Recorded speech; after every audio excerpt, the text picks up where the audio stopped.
प्रणाम अहाँ सब गोटा के।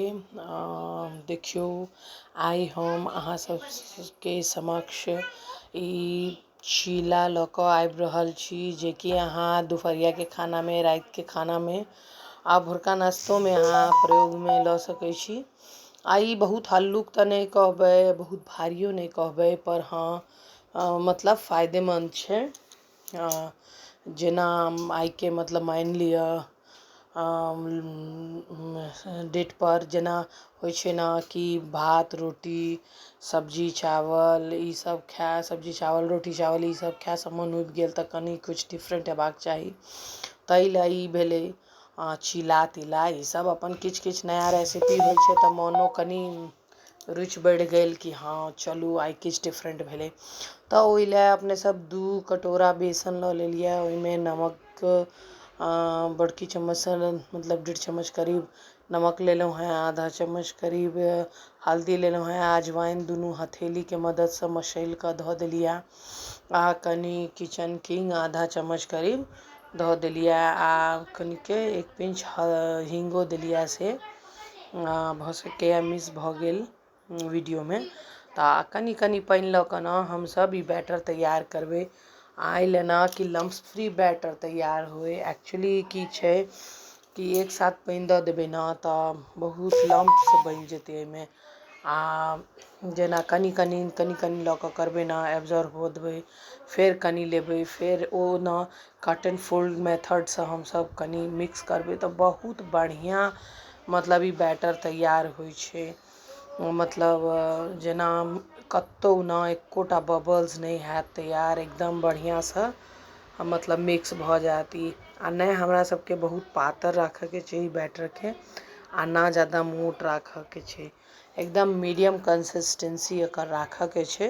तऽ देखियो ओना ना स्पैचुला से करै छै लोक सब, हमहूँ 1-2 बेर ट्राई केलिए, लेकिन ना जते सुंदर ई हाथ से मिक्स हैत ना स्पैचुला वगैरह से नहीं होइ छै, बुझलिए। ओना लागैत रहत लेकिन मोन में ना कनी संतुष्टि जेना नहीं होइ छै कि हाँ बढ़िया से भेलैए। ताहि लऽ कऽ ना अपने हाथे से मिलेनाइ प्रीफर करै छी कि हाथ से बढ़िया से घोल कऽ तैयार कऽ ली। तऽ ई मतलब धनिया पात अगर अइ तऽ धनिया पात आ कसूरी मेथी ओहो दऽ सकै छी, लेकिन हमरा सब लग ना एखन धनिया पात तऽ छलै लेकिन कसूरी मेथी नहीं छलै, तऽ ई ऑरिगेनो आ मिक्स हर्ब्स छलै जे कि हम एहिमे 2 चम्मच के करीब धऽ कऽ मिक्स कऽ देलिए। आ ई जे ओहिमे वेजिटेबल सब जे देबै ओ सबके हमसब कटिंग प्रोसेस में लागि गेलिए। ई छै 2 मीडियम साइज के प्याज लेलहुँ हैं, जकरा पील कऽ लेबै आ वॉश कऽ कऽ हमसब चॉपिंग के प्रोसेस में आगू बढ़बै। ई 2 शिमला मिर्च लेलिए, 4टा गाजर लेलिए, कनी धनिया छै, 2टा टमाटरो लेलिए आ चुकंदर लेलिए, 2टा छोट छोट साइज के छै। तऽ ई गाजर के अपने छील कऽ आ छोट छोट पीस में, मतलब ज़्यादा छोट नहीं, मतलब एहन मतलब पीस कऽ कऽ आ चॉपर में फाइन चॉप लए डालबै। हैया प्याज आ शिमला मिर्च के फाइन चॉप कऽ कऽ हम राखि लेलिए। आ ई गाजर भेल, गाजर टमाटर आ चुकंदर सबके हमसब फाइन चॉप कऽ लेबै। फाइन चॉप करऽ के बाद मतलब सबके एक एक साइड में प्लेट में अपने रखने जेबै सबटा सब्जी सबके। आ एहिमे अहाँ कॉर्नो डालि सकै छी, बहुत लोग ब्रोकलियो पसंद करै छथि आ ब्रोकली के मतलब एकदम फाइन चॉप कऽ कऽ, आ गोभियो डालै छथिन बहुत लोग। मतलब जेहन सब्जी अइ जे सलाद रूप में अहाँ सब खाइ छी से सब अहाँ डालि सकै छी एहिमे। तऽ ई चुकंदरो के हमसब छील कऽ आ ई कनी बड़का बड़का पीस में धऽ देलिए आ चॉपिंग बाउल में डालि कऽ एकरा फाइन चॉप कऽ लेबै एकरो। आ सब सब्जी के हमसब फेर की करबै कि भैया ओ जे बैटर तैयार केने छलिए ओहिमे हम हमरा वीडियो मिस भऽ गेल धनियो के फाइन चॉप कऽ कऽ ओहिमे डालि देबै। हैया बीटो रूट फाइन चॉप भऽ गेल, बीटरूट गाजर प्याज शिमला मिर्च आ टमाटरो रहै। हैया टमाटरो के फाइन चॉप भऽ रहल छै चॉपिंग। तऽ हैया इहो भऽ गेला। तऽ धनिया पात उम्हर हम धो कऽ पातर पातर बाइ नाइफ काटि कऽ ओहिमे धऽ देने रहिए 1 से 2 टेबल स्पून हम एहिमे घी धऽ देबै। आ ई घी से ने क्रिस्पीनेस आ टेस्टमे ने बहुत बढ़ोतरी होइ छै। अहाँ देखबै एक बेर ट्राई कऽ कऽ जेना हम बनबै छी ओहि विधिसँ अहाँके बहुत स्वादिष्ट लगत। अहाँ पिज्जा बिसरि जेबै। हाँ तऽ ई अहाँ मूंगो दालिके फुला कऽ बैटर तैयार कऽ कऽ ओहूमे ई सब अप्लाई कऽ सकै छियै। तऽ हम एक एक कऽ कऽ सबटा सब्जी ने ई बैटरमे मिला देबै। प्याज भेल, गाजर भेल, शिमला मिर्च, चुकंदर सबटा सब्जी एहिमे धऽ कऽ आ बढ़िआँसँ मिक्स कऽ देबै करछुलके मददसँ। जेनाकि ई छै ने कि एक जगह एकटा सब्जी जमे नहि रहि जाय। आ जेना अहाँ ओकरा जखन तवा पर देबै ने तऽ मतलब सब सब्जीके अहाँके टेस्ट हेबाक चाही। ताहि लए अहाँ बैटरमे बढ़िआँसँ एकदम सब सब्जीके बैटरमे मिक्स कऽ दियौ बढ़िआँसँ।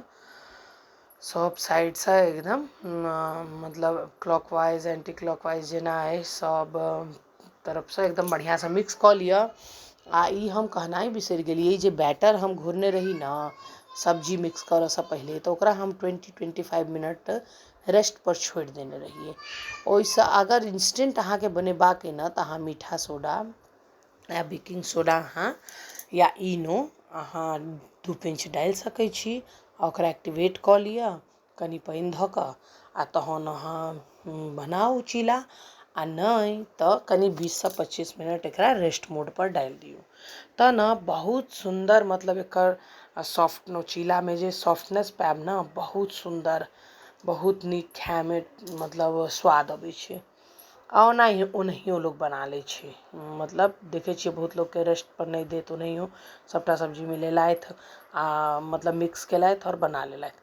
आइ जे अहाँ देख रहल छी ने कटोरामे एहिमे 4 चम्मच सरसों तेल छै तऽ 4 चम्मच हम पानि मिला कऽ ई घोल मतलब ई जे स्प्रे हम करबै तवा पर तकरा हम तैयार केने छी। तऽ एकरा हम एहिपर 2 चम्मच धऽ कऽ फुल हीट पर पहिले तवा गरम केलहुँ फेर स्लो कऽ लेलहुँ कि जाहिसँ ओ चीला जे हम डालबै से लागै नहि। आ गरम करै लए फुल केने रही गरम भऽ गेलै बस स्लो कऽ देलियै। आब आ ई जे हम पानि आ तेलके जे ओ रखने रही ओकरा हम स्प्रेड कऽ देलियै तवा पर 2 चम्मच धऽ कऽ।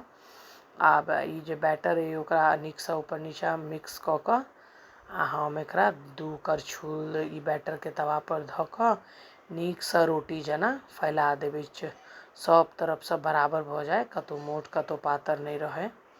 बढ़िआँसँ इक्वली सब जगह सब तरफसँ फैला देबै। आ बहुत लोग तऽ की करै छथि कि मतलब एकटा छिपलीसँ एकरा ढकि दै छथिन कि स्टीमसँ जल्दी भऽ जेतै। हमहूँ ढकि दै छियै कखनो कालके ओनाही अहाँ सबके देखबै लए एखन एहि चीलामे नहि ढकल यऽ ओना ढकि देलहुँ आ 1 से 1.5 मिनटमे अपन बनि गेल। देखियौ एना जे लुक आबि जाइ छै ने ड्राई जेना तऽ एकर मतलब एक तरफसँ सिक गेल है। तऽ अहाँ जे पलटा होइया छोलनी ताहिमे ओ जे तेल आ पानिके ओ रखने रही ने कटोरामे मिक्सचर ताहिमे एना एक बेर छोलनीके डिप कऽ दियौ जे चीला चिपकै नहि। आ आराम आरामसँ साइडसँ पहिले निकालने जाउ फेर आगू घसका कऽ बीचमे मतलब कनि करऽ पड़ै छै पहिला दोसर मतलब चीलामे ने कनि दिक्कत होइ छै फेर ओहिके बाद बहुत बढ़िआँसँ बनैत जाइ छै ग्रीसिंग भऽ जाइ छै तवाके तऽ बहुत सुन्दर फेर बनैत जायत। पहिलमे कनि दिक्कत होइ छै ओ कतबो अनुभवी हेती ने हुनको कनि दिक्कत भऽ जाइ छै। ओहिके बाद ने दोसर चीलासँ बहुत स्मूथली ओ हैंडल भऽ जाइ छै। पहिल चीलामे कनि दिक्कत होइ छै। तऽ ई कनि हम जखन पलटऽवाली छलहुँ हेँ तऽ कनि 2-4 बूँद कऽ कऽ फैला देलियै तेलके आ जखन पलटऽ लगबै तऽ ओहि साइडमे कनि ओ जे रखने छी पानि तेलके ओ मिक्सचर ओकरा कनि स्प्रेड कऽ देबै आ तहन पलटबै जे मतलब ओहिमे तवा पर नहि लागै आ नीकसँ सिक जाय। देखियौ एक तरफसँ कतेक सुन्दर सुनहरा सिक कऽ तैयार भऽ गेलै एतेक सुन्दर क्रिस्पी बनै छै ने। आ एकरा साथ हमसब चटनी जे तैयार करबै ताहि लए 2 चम्मच हमसब सरसों तेल देलियै एहिमे कनि जीरा धऽ देलियै। ओहिके बाद हम 2टा प्याजके बड़का साइजके प्याज रहै ओकरा स्लाइसमे काटि कऽ रखने रही से हम एहिमे धऽ देबै आ एकरा कनि मतलब मिक्स कऽ देबै नीकसँ ओकर बाद एहिमे हमसब कनी नमक धऽ देबै स्वादानुसार, फेर कनी हल्दी धऽ देबै आ कनी मैगी मसाला धऽ देबै स्वादानुसार। आ फेर मतलब देबऽके बाद अगर जे मिरचाइ पसन्द करै छथि तऽ ओहो देबै, कथी कहै छै, मिरचाइ बुकनी। हमसब नहि देलिए, बच्चो सब खेतै। आ फेर ओ ऑरिगेनो आ मिक्स्ड हर्ब्स दऽ देलिए कनी, आधा चम्मच करीब। आ ई हम 3-4 टा टमाटर रखने रही मीडियम साइजके, ई देसी टमाटर अइ, से हम धऽ देलिए आ नीकसँ एकरा मिक्स कऽ देबै। आ तत्काल एकरा भुजबै जात्काल ई सॉफ्ट एकदम पेस्ट जेना नहि भऽ जाए। जेना होइ छै ने हमसब मसल्ला पीसै, मसल्लाके सब्जीके मसल्ला बनबै छिए, तेनाहिए पेस्ट भऽ जाएत चटनी जेना। तऽ हाँ, उतारि लिअ, सर्व लए तैयार अइ। आ ई देखिऔ हमर चीलो तैयार भऽ गेल। तऽ एकरा फ्लिप कऽ कऽ हम सेक लेलहुँ दोसरो तरफसँ आ ई सर्व कऽ देलिए। देखिऔ चटनी छै आ ई चीला, आ ई हम अपन बौआके सर्व केलिए। आ हमर बौआ कनी खाय पीबऽमे बहुत नौटंकी करै छथि, तऽ ई खेलथि है, आ पास केलथि है चटनी सङ्गे चीला, आ इशारा केलथि है मम्मी डिलीशियस। तऽ हमरा सबके बहुत नीक लगैए। अहूँसब बनबैते हेबै, लेकिन विधिके कनी चेंजेस होइ छै। ओ चेंज विधिसँ ने टेस्टपर चेंजेस आबि जाइ छै। तऽ एकबेर एहनो अहाँसब ट्राइ कऽ कऽ देखिऔ केहन लगै छै, आ प्लीज हमरा कमेंट करू कि केहन अहाँ सबके लागल। धन्यवाद।